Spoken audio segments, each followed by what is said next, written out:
పాత రోజుల్లో పెద్ద పెద్ద జమీందారుల ఇళ్లలో, రాజుల ఇళ్లలో, పెద్ద పెద్ద కుటుంబాల్లో ఒక ప్లేస్ లో పెద్ద కత్తులు, బాకులు, పెద్ద పెద్ద చాకులు, పిస్తోళ్లు వేలాడదీసి ఉండేవి. ఈ ఆయుధాలు ఇంట్లో కలిగి ఉండటం అనేది అసలు ఈ క్వశ్చన్ అనేది మనకు భారతదేశంలో ఒక గన్ను సంపాదించాలంటే చాలా పెద్ద ప్రాసెస్ ఉంటుంది. దానికి చాలా లైసెన్స్, దానికి ప్రొసీజర్స్ చాలా ఉంటాయి. కానీ అమెరికాలో గన్ అనేది అమెరికా రాజ్యాంగంలో సెకండ్ అమెండ్మెంట్ ప్రకారం ఒక హక్కు. గన్ కలిగి ఉండొచ్చు ఏ పౌరుడైనా సరే. చాలా సింపుల్ గా వెళ్లి వాళ్ళు గన్ కొనుక్కుని వచ్చేయచ్చు అనమాట. అంత ఈజీ.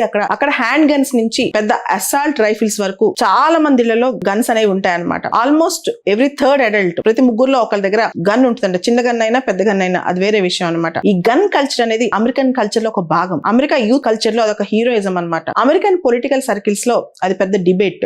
ఒక పక్కేమో అమెరికాలో డెమోక్రాట్స్, మీకు తెలుసు అమెరికాలో డెమోక్రాట్స్, రిపబ్లికన్స్ అని ఇద్దరు ఉంటారు. ఇప్పుడు ప్రస్తుతం డెమోక్రాట్స్ అధికారంలో ఉన్నారు. సూసైడ్స్ బై గన్స్ అంటే అక్కడ గన్స్ చాలా మంది చేతిలో ఉండటం వల్ల సూసైడ్ చేసుకోవాలన్నా గన్ తో పేల్ చేసుకుని చచ్చిపోతున్నారంట.